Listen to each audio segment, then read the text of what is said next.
دوسرا فائدہ وَيَغْفِرْ لَكُمْ ذُنُوبَكُمْ، تمہارے گناہوں کو بخش دے گا۔ ظاہر سی بات ہے جب اللہ آپ سے محبت کرے گا تو آپ کے گناہوں کی لسٹ کیوں رکھے گا؟ وہ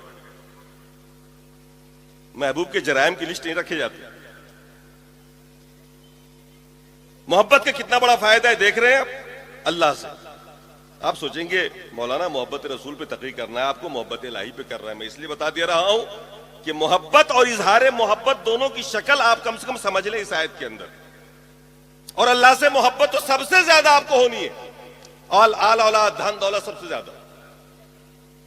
اللہ نے قرآن کے اندر فرمایا وَمِنَ النَّاسِ مَن يَتَّخِذُ مِن دُونِ اللَّهِ أَندَادًا يُحِبُّونَهُمْ كَحُبِّ اللَّهِ، کچھ لوگ ایسے ہیں جو اللہ کا شریک بناتے ہیں، اللہ کا شریک بناتے ہیں، اور پھر اس شریک سے ایسی محبت کرتے ہیں جیسی محبت اللہ سے کی جانی چاہیے۔ مشرکین مکہ کی غلطی کیا تھی؟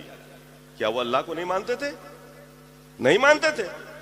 ارے تو عبداللہ نام کیوں رکھا؟ عبداللہ نام تھا نا، اسلام سے پہلے بھی تو عبداللہ کا نام چلتا تھا نا، اللہ کا بندہ۔ اللہ کو وہ ایک مانتے تھے مکے والے، یاد رکھ لیں آپ لوگ۔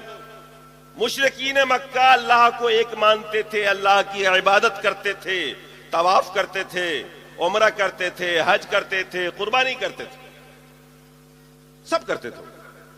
جرم کیا تھا؟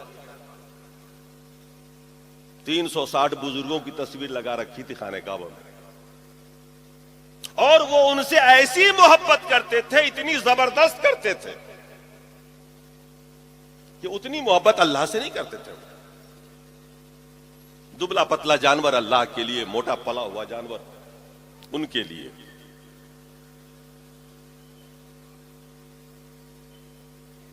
میں شاہپورے میں تھا، ایک اسماعیل صاحب ہیں سائیکل والے، بچہ جانتا ہے یہ، دیکھا ان کی یہاں ایک بکرا موٹا پلا ہوا تھا۔ میں نے کہا بھائی صاحب قربانی کا جانور بہت شاندار پال رکھا آپ نے۔ کہنے لگے نہیں یہ تو غریب نیاز کے لیے ہے غوث پاک کا۔ میں نے کہا قربانی کا؟ کہنے لگے وہ دبلا پتلا ہے گھر پہ رکھا ہوا۔ میں نے کہا ایسا کیوں؟ کہنے لگے اللہ تو راضی ہو جاتا ہے نا چھوٹی چھوٹی باتوں سے بھی، تو بزرگ ہے نا، ذرا ان کو ڈھنگ سے راضی کرنا پڑتا۔ یہ میرے ساتھ بیتے ہوئے واقعات۔ کفار مکہ کیا کرتے تھے؟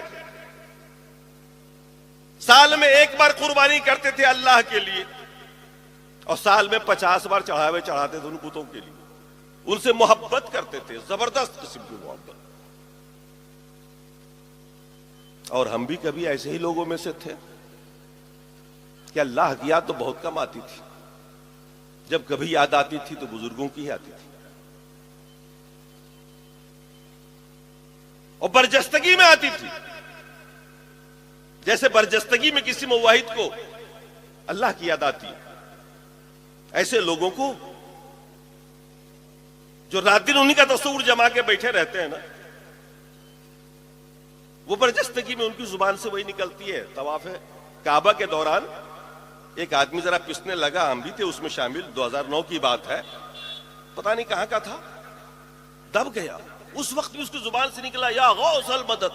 میں نے کہا بھائی اپنی پارٹی کا آدمی ہے، یہاں بھی اللہ کی یاد نہیں ہے اس کو؟ خانہ کعبہ کے طواف کرتا ہوا کہہ رہا ہے یا غوث المدد۔ تو برجستگی میں آپ جس سے محبت کرتے ہیں انہی کا نام زبان پہ آتا ہے نا۔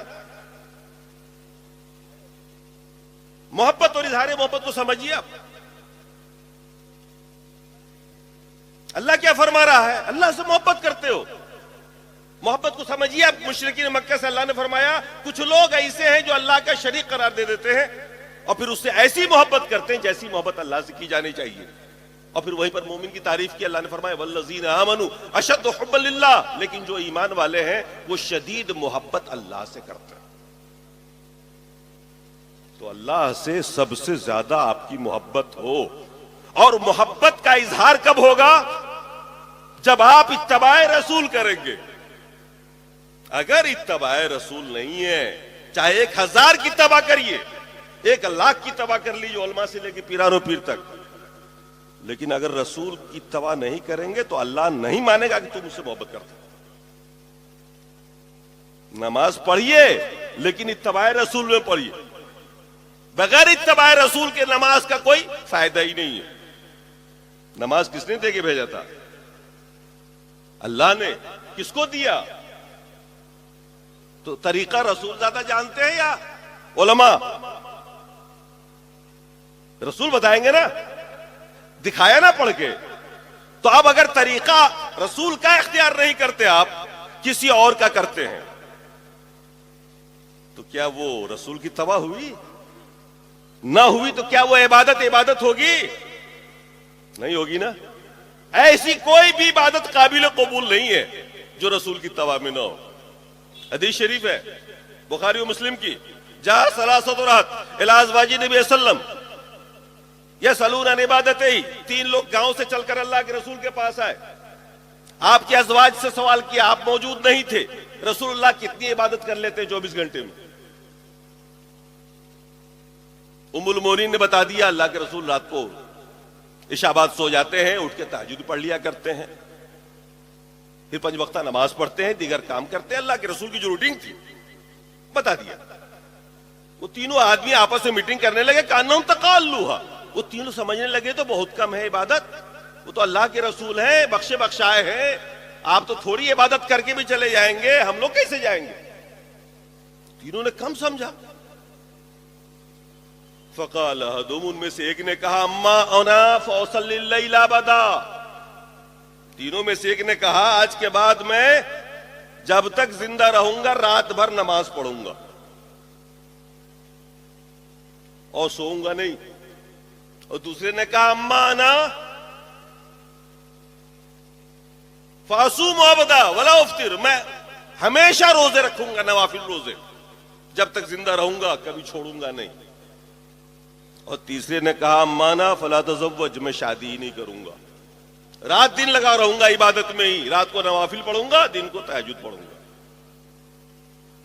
میں آپ سے پوچھنا چاہتا ہوں ان کی یہ عبادتیں کیسی ہیں؟ ان کا یہ عہد کیسا ہے؟ انہوں نے جو طے کیا آپس میں وہ ٹھیک تھا نا؟ رات میں نماز پڑھنا پوری رات کوئی بری بات ہے کیا؟ ہمیشہ روزے رکھنا کوئی بری بات؟ اچھی بات ہے نا. شادی نہ کرنا، لگے رہنا عبادت میں ہی کوئی بری بات ہے؟ آپ کا دل کہتا ہوگا کہ نہیں بہت اچھا ہے، بہت اچھی بات ہے.